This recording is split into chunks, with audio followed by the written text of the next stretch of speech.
Okay. तो अभी तक हमने जो ऑटोमेशन का सेलेनियम ऑटोमेशन देखा है उसका बेसिक ना कंप्लीट हो गया। तो बेसिक चीज़ें जो भी लगती है वो एक बार शॉर्ट में रिवाइज कर देता हूँ। हमें कोई भी ऑटोमेशन में ब्राउज़र ओपन करना होता है, तो उसके लिए हम क्या करते हैं, ब्राउज़र ड्राइवर को यूज़ करते हैं। यूआरएल ओपन करना है तो ऐसे मेथड को कॉल करेंगे इस क्लास में से। देन जितने भी ब्राउज़र के एक्शन रहेंगे वो सारे ही एक्शन या सारे ही मेथड वो यहाँ से आएंगे, क्रोम ड्राइवर से या फिर वेब ड्राइवर से। ठीक है, ये हमने पढ़ा है वेब ड्राइवर और क्रोम ड्राइवर ऐसे क्यों लगते हैं। देन हमें वेट अगर लगाना है तो थ्रेड डॉट स्लीप भी लगा सकते हो। इम्प्लिसिट वेट और एक्सप्लिसिट वेट अलग अलग उसका यूज़ है, वो लगा सकते हो। ठीक है, तो ये सब चीज़ें हो गए ब्राउज़र के लिए। अगर मुझे वेबसाइट के ऊपर एक्शन करना है तो दो चीज़ें करना होता है। हमें पहले फाइंड करना होता है। फाइंड कैसे करना है, यूजिंग लोकेटर्स। अलग अलग 8 टाइप के लोकेटर्स है, वो करना है। ठीक है, तो दो चीज़ें याद रखना। एलिमेंट को फाइंड करो, कैसे फाइंड करो, यूजिंग लोकेटर। फाइंड करने के बाद क्या करना है, उस पर एक्शन करना है। तो अभी तक हमने सिर्फ यही चीज़ किया, फाइंड किया, लोकेट किया, डन। जो भी एक्शन आप करना चाहते हो एक्शन कर लो सारा, और लास्ट में क्या करना है, ब्राउज़र को क्लोज कर देना। यही स्टेप हमारे चलते हुए आए। ठीक है, तो एक नई चीज़ बनाते हैं अभी। ओके, तो हम जो ऑटोमेशन में बना रहे हैं बेसिकली वो कौन सा क्या क्या कर रहे हैं, मतलब हम मैनुअल टेस्ट केस को उठाते हैं और उसको ही ऑटोमेट करते हैं। तो मैनुअल टेस्ट केस हमारा कैसे कैसे होता था, अगर मैंने लिया ओपन ब्राउज़र, ठीक है, फिर आता था एंटर यूआरएल, ठीक है, एंटर यूआरएल, फिर था एक एक्शन ले लेते हैं, क्लिक ऑन सम एलिमेंट। ये चीज़ हम करते हुए आए अभी तक। तो ये जो है मैनुअल टेस्ट केस हमने उठाया, और लास्ट में क्या करते हैं, एक ब्राउज़र को क्लोज, है ना। यही चीज़ हम अभी कर रहे थे। ये स्टेप जो भी रहेंगे ये आपके मैनुअल के ही रहेंगे, इसी को देख देख के हमें ऑटोमेट करना होता है। तो यहाँ पे देखोगे ओपन ब्राउज़र, एंटर यूआरएल और क्लोज ब्राउज़र, ये 3 स्टेप हमारे कॉमन होते हैं। हमेशा हम यही चीज़ बार बार रिपीट कर रहे हैं। हाँ, ये वैल्यू आपकी चेंज हो सकती है, इसमें कोई प्रॉब्लम नहीं है, लेकिन एक्शन तो आपके सेम है। ब्राउज़र ओपन करो, यूआरएल एंटर करो एंड क्लोज करो। इवन ये जो देखोगे ये इसमें थोड़े चेंजेस आते हैं आपके। आप कई बार एक एलिमेंट को फाइंड करते हो, फिर उसे एक्शन करते हो उस पर, तो वो चीज़ें चेंज होगी, लेकिन देखा जाए तो कॉमन चीज़ें क्या है, ये तो कॉमन है ही। ये 3 चीज़ें हमेशा हम ये यूज़ करते हैं। तो अब यहाँ पे हम यूज़ करेंगे कोड रीयूजेबिलिटी। क्या, कोड रीयूजेबिलिटी। जावा में हमने कोड रीयूजेबिलिटी पढ़ा था और उसका मतलब हमें पता है, इसका मतलब क्या होता है, हम क्यों यूज़ करते हैं और कैसे यूज़ करते हैं वो हमें पता है। कोड को एक जगह लिख दो, उसे जहाँ पर और जितनी बार ज़रूरत है उसे कॉल कर लो, उसे हम बोलते हैं कोड रीयूजेबिलिटी। हमने कोड रीयूजेबिलिटी कैसे किया था, यूजिंग मेथड, है ना, या फिर बोल सकते हो यूजिंग क्लासेस, अदर क्लासेस ऐसा बोल सकते हो। ठीक है, हमने यहाँ पे इसे यूज़ किया है। तो ये भी क्या है, एक क्लास है क्रोम ड्राइवर, और ये कहाँ रखी हुई है, सेलेनियम की लाइब्रेरी में रखा हुआ है, उसे हम यहाँ पे यूज़ कर रहे हैं। तो ये भी एक एग्जांपल है आपका कोड रीयूजेबिलिटी का। सेलेनियम वालों ने यहाँ पे क्या करके रखा है, प्रोग्राम बना के रखा है, किस लिए, ब्राउज़र को हैंडल करने के लिए। हम क्या करते हैं, उसकी चीज़ें बस कॉल करते हैं और यूज़ करते हैं अपने प्रोग्राम में। तो इसे भी बोला जाता है कोड रीयूजेबिलिटी। तो ये एग्जांपल याद रखना, ये भी कोड रीयूजेबिलिटी ही हो रहा है। बट अगर हम अपने कोड में खुद का कोड रीयूजेबिलिटी अगर बनाना चाहते हैं तो वो भी ऐसे ही बनाना पड़ेगा आपको, other classes and using method. ये 2 तरीके से आप बना सकते हो, है ना। इसके अलावा और कोई मेथड है नहीं हमारे पास। यहाँ पे भी वही हुआ है, क्लास है, अब क्लास के अंदर देखो ये मेथड बुलाया हमने, गेट, मैनेज। थ्रेड क्लास है, उसके मेथड बुलाया स्लीप, ड्राइवर का बुलाया क्विट। तो ये कोड रीयूजेबिलिटी का मतलब यही होता है कि एक बार आप बना के रख दो, बार बार यूज़ करते रहो। हम अभी तक यहाँ पे देखो 10-12 प्रोग्राम बना चुके हैं। हर बार क्या कर रहे हैं, ये कॉमन चीज़ें रिपीट हो रही है, ये 4 और ये 5, हर बार ये चीज़ें हम यूज़ करना ही करना है। इसके बीच की चीज़ें चेंज होते रहती है, बट ये कॉमन चीज़ें थी। कोई भी प्रोग्राम आप ओपन कर लो, सारी जगह पे आपको ये मिलेगा ही, ये 4 चीज़ें और लास्ट में ये। तो बार बार यूज़ ना करते हुए क्या हम इससे कोड रीयूजेबिलिटी में कन्वर्ट कर सकते हैं, बिल्कुल कर सकते हैं। कैसे करना पड़ेगा, यहाँ पर अभी हमने जो पैक 1 बना के रखा है, ये इतने सारे प्रोग्राम हमारे हैं। तो यहाँ पे बेसिकली हम क्या करने वाले हैं, अपने सिर्फ टेस्ट केस रखने वाले हैं। इसे भी हम टेस्ट केस बोल सकते हैं। क्योंकि हर बार हम क्या कर रहे हैं, कुछ टेस्ट केस को ऑटोमेट कर रहे हैं। इतना जो हमने अभी लिखा है ये भी एक टेस्ट केस हुआ, ये 4 स्टेप मैंने लिखा है ये भी क्या हुआ, टेस्ट केस हुआ। अब जो भी चीज़ ऑटोमेट कर रहे हो वो हर एक प्रोग्राम के अंदर लिख के रखे हो। अगर मैंने ये ओपन किया, यहाँ हमने क्या किया था, एलिमेंट को लोकेट किया, देन उसका एट्रीब्यूट निकाला, है ना, हमने यहाँ पे चेक किया। ये सब क्या है हमारा, ये भी एक टेस्ट केस। यहाँ पे हम क्या कर रहे हैं, एक्शन कर रहे हैं अलर्ट के ऊपर, अलर्ट को स्विच कर रहे हैं, उस पर जाके उसे क्लोज कर रहे हैं। ये भी क्या हुआ हमारा एक टेस्ट केस। तो ऑटोमेशन हम क्या करते हैं, मैनुअल टेस्ट केस को कन्वर्ट करते हैं, तो उसको हम टेस्ट केस भी बोलते हैं। तो ये जो हमने प्रोग्राम अभी तक लिखा है, इसका पैकेज का भी मैं नाम चेंज कर देता हूँ। पैक 1 की जगह अब इसका रहेगा टेस्ट केस, टेस्ट केसेस ऐसे कर देते हैं।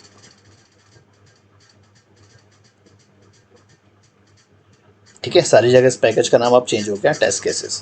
तो टेस्ट केसेस का नाम इसलिए मैंने इसलिए ये दिया है, अगर जब भी आपको कोई टेस्ट केस बनाना है इसी पैकेज के अंदर आप रखोगे। किसी को अगर समझाना है कि मैंने कौन कौन से टेस्ट केस ऑटोमेट किया है, वो सिंपली आप क्या कर सकते हो, एसआरसी के अंदर ये पैकेज को ओपन करोगे और बता दोगे। नाम देना ज़रूरी इसलिए होता है क्योंकि आप एक एसआरसी के अंदर मल्टीपल पैकेज बना सकते हो, है ना। अगर मैंने यहाँ पे एक और पैकेज बना दिया पैक 1 या पैक 2 ऐसे, ये तो मुझे बताना पड़ेगा किस वाले पैकेज में कौन सा मेरा टेस्ट केस रखा हुआ। अब ज़रूरी नहीं है कि सारे ही टेस्ट केस एक जगह रखो। हमने मैनुअल में पढ़ा है सैनिटी और रेग्रेशन, या स्मोक और रेग्रेशन, ये पढ़े। तो हम क्या करते हैं, स्मोक टेस्ट केस के जो टेस्ट केस है मैनुअल वाले, उसे अगर ऑटोमेट करोगे तो यहाँ रख सकते हो। तो इसका भी नाम मैं चेंज कर देता हूँ, स्मोक। स्मोक और एक और बनाते हैं, इसका नाम दे देंगे रेग्रेशन। टीसी करता हूँ, रेग्रेशन टेस्ट केस और स्मोक टेस्ट केस। तो स्मोक टेस्ट केस आप जब भी बनाओगे तो कहाँ रखोगे, ये वाले पैकेज में। रेग्रेशन के बनाओगे तो यहाँ रखोगे, ठीक है। और ये टेस्ट केस का जो फोल्डर है, मान लो ये कॉपी करके हमने क्या किया, पूरा कॉपी किया, इसको डाल दिया रेग्रेशन में, ठीक है ना। तो ये भी कर सकते हो। यहाँ तक क्लियर है। तो अभी ये टेस्ट केस को बंद करते हैं, रेग्रेशन टेस्ट केस को फॉलो करते हैं। तो ये जो हम बना रहे हैं इसको हम बेसिकली टेस्ट सूट भी बोलते हैं। ये आएगा आगे की चीज़ में, अभी इसके अभी मैंने बना के रखा अलग अलग टेस्ट केस। तो रेग्रेशन टेस्ट केस और स्मोक टेस्ट केस अलग अलग पैकेज इसलिए बनाते हैं, अगर मुझे सिर्फ स्मोक टेस्ट केस रन करना है तो हम क्या करेंगे, सिर्फ ये पैकेज के अंदर की चीज़ें ही रन करेंगे। रेग्रेशन के अंदर क्या होता है, डिटेल में टेस्ट केस होता है, तो हमें डिटेल में टेस्टिंग नहीं करना, हमें क्या करना है, सिर्फ ऊपर ऊपर टेस्ट करना है। तो अगर ऊपर ऊपर वाले टेस्ट करना है तो स्मोक टेस्ट को रन करो, डिटेल में अगर टेस्टिंग करना है तो फिर रेग्रेशन को करो, ठीक है। ये डिफ्रेंशिएट करने के लिए होता है। अभी सिर्फ इतना याद रखना कैसे कर रहे हैं। नेक्स्ट, अब हमें कौन सा वाला था, 11। अब हमें यूज़ करना है कोड रीयूजेबिलिटी। तो जो कॉमन चीज़ें हैं हम ये रख देंगे किसी और जगह पे। तो किसी और जगह पे आपको अगर रखना है तो एक नया पैकेज बना लो। इसका नाम दे देते हैं हम यूटिलिटी। तो नाम कुछ भी दे सकते हो, ये हम लोग यूटिलिटी यूज़ करते हैं, कुछ और भी नाम यूज़ करते हैं, आप यूज़ कर सकते हो कुछ भी। इसको यूटिलिटीज़ कर देते हैं क्योंकि इसमें बहुत सारी चीज़ हम डालने वाले हैं, ठीक है। यूटिलिटीज़, इसके अंदर बनाएंगे एक क्लास। अगेन इसका नाम भी आप अपने अकॉर्डिंग कुछ भी रख सकते हो। तो अगर मैं चाहता हूँ मेरे क्लास ब्राउज़र सेटअप, ठीक है, ब्राउज़र सेटअप एक क्लास मैंने बनाया, ब्राउज़र सेटअप। इसके अंदर मेन मेथड मैंने नहीं दिया, रीज़न हम इस क्लास को रन नहीं करने वाले। हम इसके अंदर क्या करने वाले हैं, सिर्फ मेथड बना के रखेंगे, उन मेथड को अपने टेस्ट केसेस में कॉल करेंगे, बस इतना ही काम है यहाँ पर।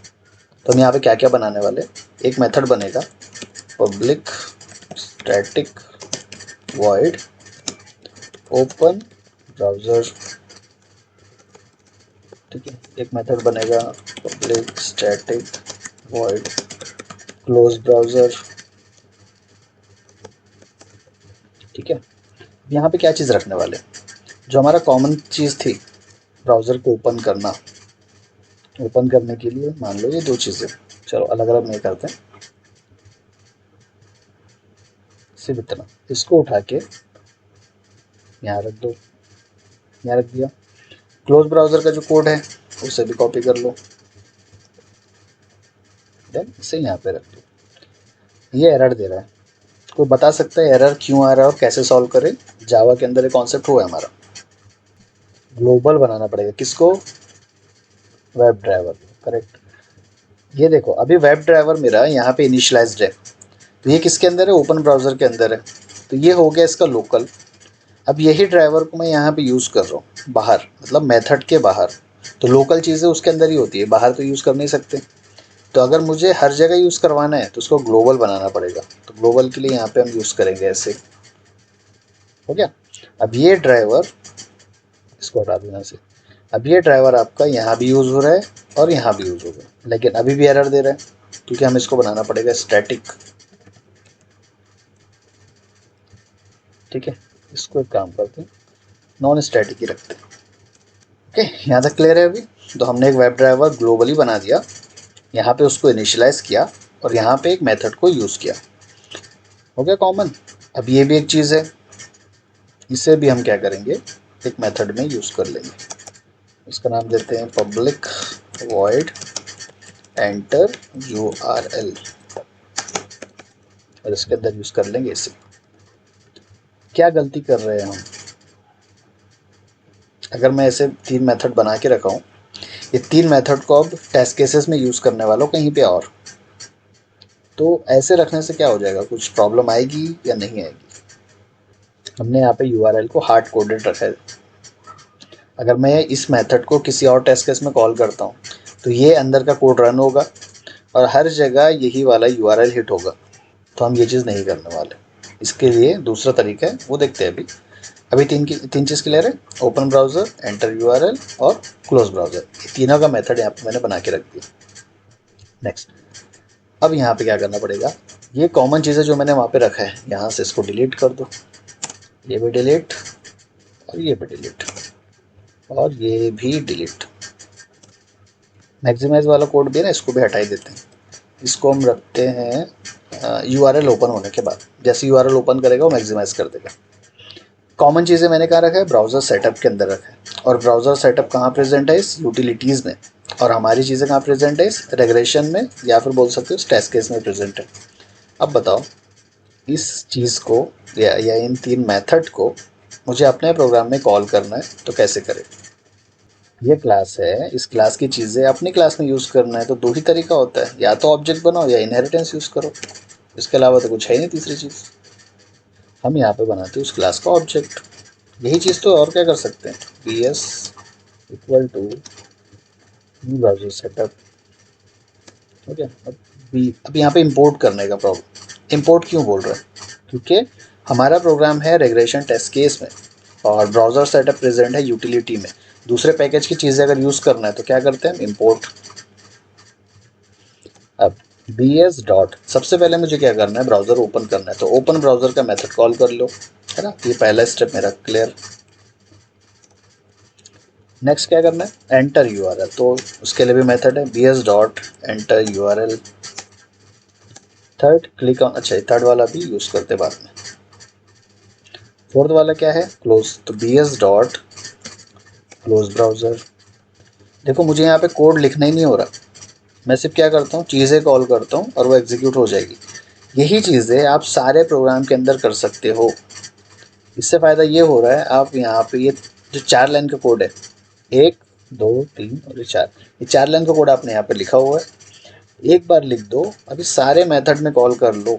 अभी यही जो 3 मेथड है यही वहाँ पे रिपीट होंगे, कॉल होंगे, आपको बार बार लिखना नहीं पड़ेगा।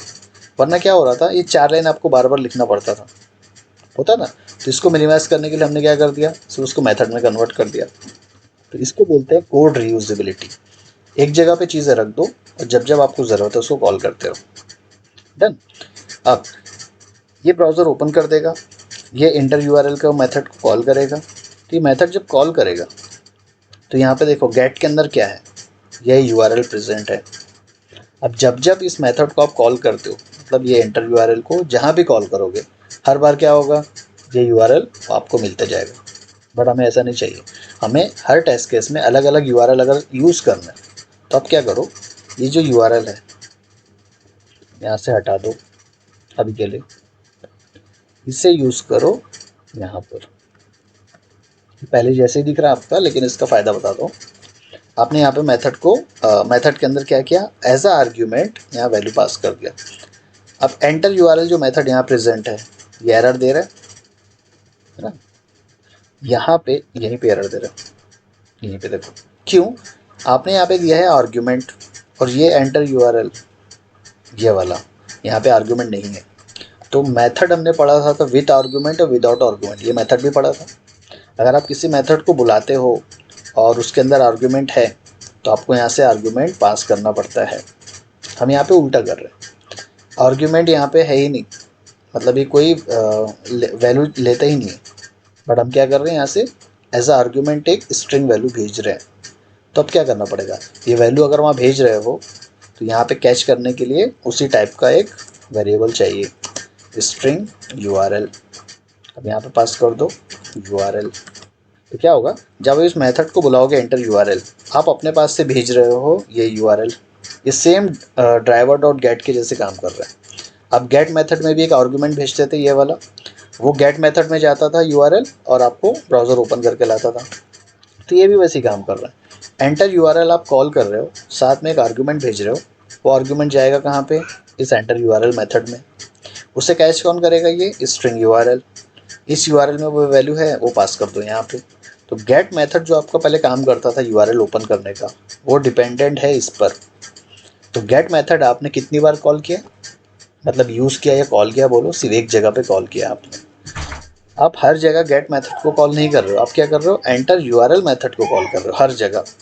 इससे पहले क्या हो रहा था, ये 10-12 मेथड में आपने क्या किया, ड्राइवर डॉट गेट को कॉल किया। अब इसे कॉल नहीं करना है, एंटर यूआरएल को कॉल करना है।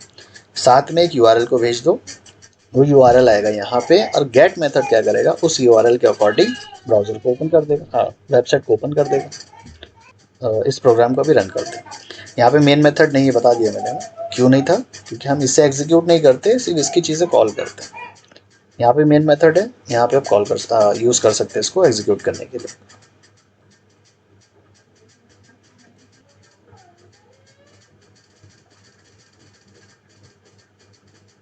देखो चल गया अभी।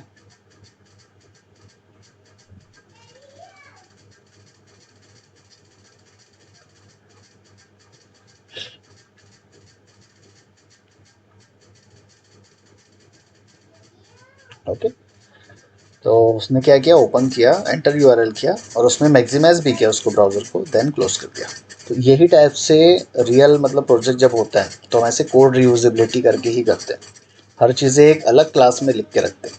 अब ये ब्राउज़र सेटअप के लिए एक क्लास हुई है, ऐसे ही बहुत सारी चीज़ें आप बना सकते हो। जैसे हमें वेट लगाना पड़ता है, इम्प्लिसिट एक्सप्लिसिट वेट, उसके लिए एक अलग से मेथड यहाँ बना दो, या लगे तो कोई और क्लास बना दो यूटिलिटीज़ में, उसके अंदर आप उसके वेट्स उसे दे दो। तो ये आप अलग अलग वे से कर सकते हो, लेकिन इससे क्या होता है ना, अपना कोड मैनेजेबल हो जाता है। आपको हर बार क्या करना होता था, ये सारी चीज़ें इसकी, ये सारी चीज़ें हर कोड में लिखना होता था। तो बार बार क्या करते थे हम, कॉपी पेस्ट करते रहते थे, और इससे कोड हमारा बहुत बड़ा दिखता था। तो वो ना करते हुए हमने कोड रीयूजेबिलिटी यूज़ कर लिया, एक बार सिर्फ लिख दो, बार बार उसको यूज़ करो।